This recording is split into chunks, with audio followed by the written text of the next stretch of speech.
Joke time muna po tayo. Padala ni Olivia Caudal. Yung mag-asawa daw na si Pedro sa si Inday, hindi magkasundo, kaya gustong magiwalay na lang. Sabi ni Pedro kay Inday, lalayas na ako rito, pero isasama ko itong mga anak ko. May 4 na anak. Sabi ni Inday, 2 lang anya yung pwede mong isama dyan. Bakit anya? Sabi ni Inday, yung 2 dyan, kay kumpari mo.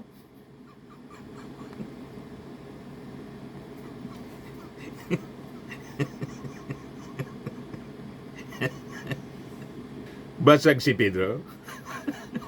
Akala niya pwede niyang isama yung lahat ng anak. 2 lang pala. Yung 2, hindi kanya, kay kumpari niya. Huwag gagayahin, mga may asawa. Joke lang po ito. Nirevise ko na lang yung kwento ni ni Olivia Caudal para maging katawa-tawa. Matik na, 200 pesos, pakipadala na lang ng GCash po ninyo, GCash number. Kasali ka na rin sa monthly raffle, 5,000 yung cash prize. Yung hindi mabobonot sa December, grand prize, kasali pa rin po kayo. Ito, marami-rami na po. 10,000 po yung cash prize natin. Dito na po tayo sa ating ay by the way, pakilala muna po pala ako kasi may nagreklamo, mga bago nating mga taga-subaybay. Ano po ang pangalan ninyo? Dante Maravillas po. Isa akong dating mainstream journalist. Broadcaster po ako rito sa amin sa Bicol. Ngayon, vlogger po tayo na sumusuporta sa ating gobyerno. Pakiusap natin sa mga Marcos supporters. Like and share ninyo po yung ating video. And kung hindi pa po kayo nakasubscribe, click subscribe po and hit the notification bell para lagi po kayong updated sa mga kaganapan dito sa ating bansa. Yung mga mabubuting balita, hindi yung mga intriga. Saka para iwas fake news po tayo. Tama po? Dito tayo sa ating kwento. Ngayon, yung pamilya Duterte mga kababayan nando na pala sa para ma-update kayo. Nando na sa Dahig, si Hanilet tapos si Kitty Duterte para po sa selebrasyon ng 80th birthday ni Digong. Bukas pala yung birthday ni Digong. Ngayon, ini-interview po ng mainstream media ng ABS-CBN at saka GMA. Inisnab ni Hanilet tapos ni Kitty yung 2 istasyon. Kasi daw, sabi ng mga supporters, bias daw yung GMA tapos ABS-CBN. Tuwang-tuwa yung mga supporters po. Ang akala nila, yung pag-isnab nila sa GMA saka ABS-CBN reporters, magkakatulong sa paglabas ng kanilang iniidolong leader na si Digong. Baka nga lalong makasama. Kasi pinapakita lang doon mga kababayan yung behavior ng pamilya Duterte. Talaga niyang masama yung ugali. Ito po, GMA at ABS-CBN na reported deadma ni Miss Kitty at Hanilet. I-play natin ito. Tuwang-tuwa sila, yung mga DDS. Magandang tanghali po. First attempt pa niya. Mission failed, mission failed. Mission failed niya. Good afternoon, ma'am. Yan umiiwas Second attempt. Mission failed, mission failed. Tuwang-tuwa sila.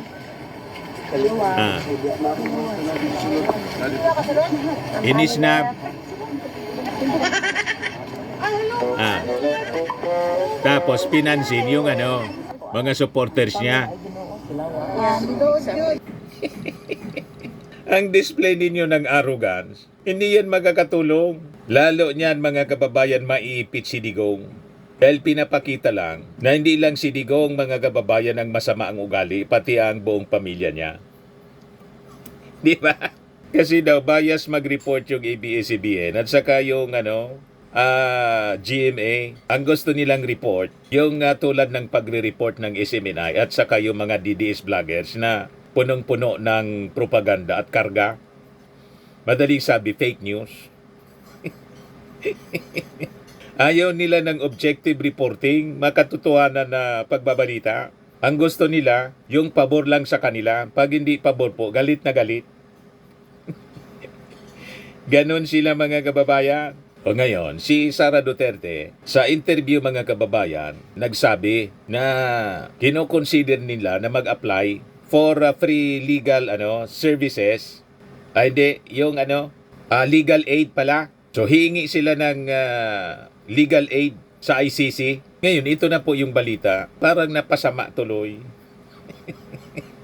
Kasi siyempre, yung ICC, halimbawa mag-apply sila for legal aid, iimbestigahan yung financial status nila. Kung tama ba na bigyan ng tulong, parang yung dito din sa atin. Pag hingi ka ng ayuda, dapat qualified ka na maghingi ng ayuda. Kahit sa DSWD. So iba background check, parang napasama tuloy. Bakit niya Mr. Maravillas? Talaga sigurong minamalas ang mga Duterte? Ito kasi yung balita ngayon, ICC to probe Duterte's wealth if he is qualified for legal aid. Yan tuloy. Mag-iimbestiga na ng kayamanan ng mga Duterte, yung ICC. Nung isang araw pa naman mga kababayan, may lumabas na mga balita na kinukonsider ng ICC ang pag-freeze sa mga assets po ni Digong. Yan po, lumabas noong March 22, freeze of Duterte's assets under study. Yan o. Earlier this week, Presidential Communications Office Undersecretary Claire Castro said that the AMLAC would determine its course of action if the ICC request a freeze on Duterte's assets. Pero kahapon, sabi po ng Palasyo Malacanang, Palace inclined to reject ICC freeze order on Duterte assets but to let AMLAC decide. When it comes to the alleged incoming freeze order to be issued by the ICC, there is no commitment on our part. On the part of the administration if we will comply with any order issued by the ICC, considering that the ICC as of the moment has no jurisdiction over the Philippines, sabi po ni Jose Castro. Pero sabi ng Malacanang, they will leave it up to the courts to decide if Duterte's benefits as former leader would be forfeited should he be handed a guilty verdict. So parang napasama patuloy. Sabi nga natin, di ba may matandang kasabihan? More talk, more mistakes. No talk, no mistake. Sige, daldal nila. Daldal ng daldal. Pati yung mga plano. Diba? Malamang sa malamang may humarang po. Siyempre sa prosecution side. Ang harang, hindi man na niya yan qualified. Napakayaman na niya ng mga Duterte. Nakita mo niya yung anak na si Kitty. Yung alahas lang, 400,000 pesos. May nagpost po. Ayan o. Pinost ng for the first couple. More than, sabi dyan, more than 400,000 pesos lang naman yung necklace. Mayaman naman si mama. Sabi dito. Kitty's 7,800 US dollars necklace. Yan o. Ipinakita mga kababayan. Kumakalat ito sa social media. Viral. Malamang mabasa ng mga judges ng ICC. Diba? Malamang itagpo. At yung application for legal aid ay reject. Ma-reject mga kababayan. Ayan o. ICC to probe Duterte's wealth if he's qualified for legal aid. Sabi mga kababayan ng ICC spokesman na si Fadi El Abdallah, only the ICC judges can declare if the former president cannot afford to cover his counsel's fees so he can avail of the ICC's legal aid program. So normally, there is a financial investigation about the assets and financial resources that a suspect has before deciding whether the cost of his or her defense should be taken over by the court or not. Vice President Sara Duterte earlier shared that their family is mulling the possibility of applying for the ICC's legal aid program to cover her father's legal fees, which could run up to millions of pesos. So malamang sa malamang mga kababayan ma-disapprove kasi hindi man niya kayo mahirap. Napakayaman ninyo. Unang-una niya, yung Vice Presidente, yung 125 million anyang confidential funds. Ginastos nga lang niya sa loob ng 11 days. Iisipin na nakaipon na. In all mga kababayan, yung tawag dito, confidential funds na under question, 612 million lahat yun. Na yung mga beneficiaries, mga chicheria, may dodonggang at ngayon may asimgang. You see, lahat wala mga kababayan na birth certificate, marriage certificate at death certificate. Madaling sabi, fictitious. At malamang yung mga milyones nasa mabuting kamay na po. Di ba? Ito yung subject mga kababayan ng articles of impeachment laban kay Sara. And other than that, yung bilyon-bilyon based sa report ng COA na confidential funds ni Sara Duterte nung siya mayor pa. Ayan o. COA reports Davao City had over 2.6 billion confidential funds during Sara Duterte's mayoral term. You see? Lahat ito imbestigahan mga kababayan sa Kongreso, sa impeachment trial. And this could affect mga kababayan. Siyempre, mababasa yung mga anomalies ng mga judges. Ang bilis po kumalat ng mga balita buong mundo. Kaya nga po, sabi ng spokesman ng ICC, iimbestigan muna anya namin. Ilalo, nabasa na naman po ng mga taga-ICC siguro, yung pag-travel ni Pulong. Lilibutin po 17 countries all throughout the world. Nagbakasyon ng 2 months po. Hindi na nga po mga ngampanya. You see? So kaya niyang maglibot ng ganun mga kababayan. Anong rason na pagbigyan yung kanyang pamilya na tulungan sa legal aid po o sa legal requirements nila, mag-avail ng legal aid. Di ba po? O ngayon, sabi ng mga observers, ito mga kwentuhan lang mga kababayan sa social media. Ang duda po, may aayusin si Pulong doon sa mga bansa na kanyang pupuntahan. Ano yan, Mr. Maravillas ang aayusin? Alam niyo na po, may mga dapat sigurong i-secure. Di ba? Yun ang mga duda, mga kababayan, sa biglang pag-travel ni Pulong. Other than yung unang mga lumitaw na balita at mga haka-haka na baka niya naganap na ng bansa kung saan pwede silang mag-seek ng asylum. But anyway, mga kwentuhan pa man lang yan. Lalabas at lalabas kung ano ang kwentong totoo sa mga susunod na araw. Kasi nga po, sabi nga, nothing concealed which shall not be revealed. Sabi yan sa Bible. Or hidden which shall not be made known. Tama pa?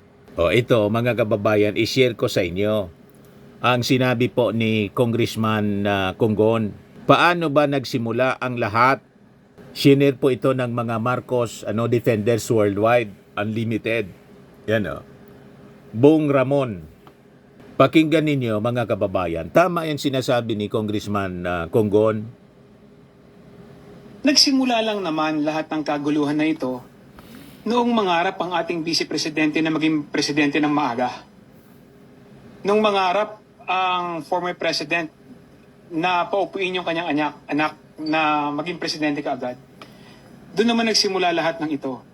Nakita naman natin ang ating presidente si Presidente BBM, napakamahinahon na leader, napakamahinahon na tao dahil yan yung kanyang personalidad. Hindi pumapatol sa kahit anumang usapin na tingin niya makakasakit sa ekonomiya ng ating bansa.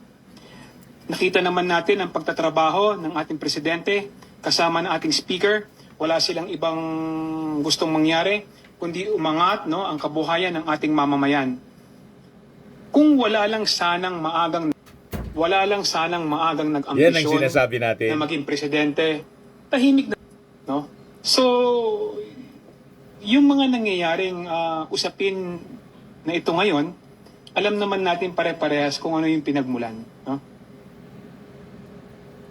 Bullseye po. Baka niya, Mr. Maravillas, napakinggan yung mga discussions mo. Hindi naman po siguro. Alam nila kung ano ang dahilan. I-congressman yan, mga kababayan. So, alam nila ang inside story. Yun man talaga po ang nangyari. Public knowledge po. Nagsimula sa ambisyon. Yung pagka-demote po ni GMA, kasi nag-ambisyon na ikodita si Martin Romualdez para mawala yung proteksyon sa ating Pangulong Bongbong Marcos. Tapos, nang malaman ni Sara, biglang nag-resign si Sara as leader ng Lakas. Doon nagsimula, mga kababayan, yung bangayan sa politika. Sila yung nagsimula, madaling sabi. Dahil sa ambisyon. Ambisyon sa politika na ayaw na po na patapusin yung ating Pangulo. Nangarap agad na umupo. You see, malinaw po dito sa kwento ni Congressman Kunggon.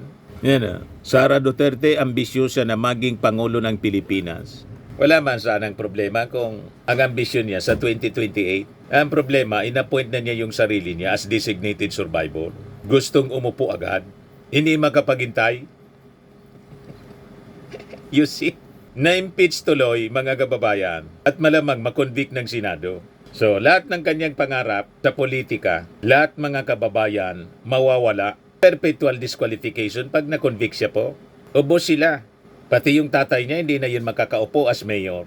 Alimbawang manalo. Si Pulong, hindi na mangangampanya, malamang si Migs na yung manalo. Migs Nograles.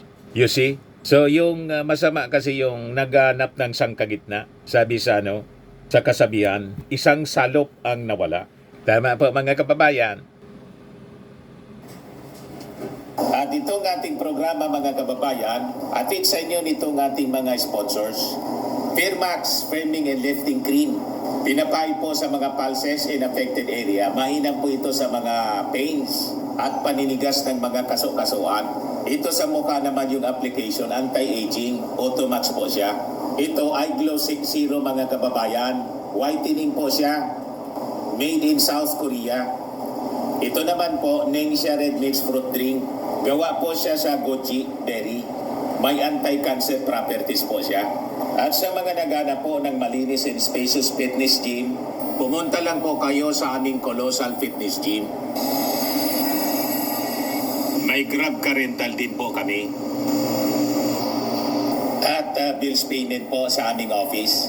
At saka sa mga mahilig po sa mga imported bags, manood po kayo sa live selling ni Madam Aileen Rosales sa kanyang Aileen Closet po. Pati mga shoes, ito yung kanya po. Ito yung kanyang page. Kita ninyo, napakagandang mga online selling po siya. Si Madam Aileen Rosales. Cellphone number niya po, 773-798-7816.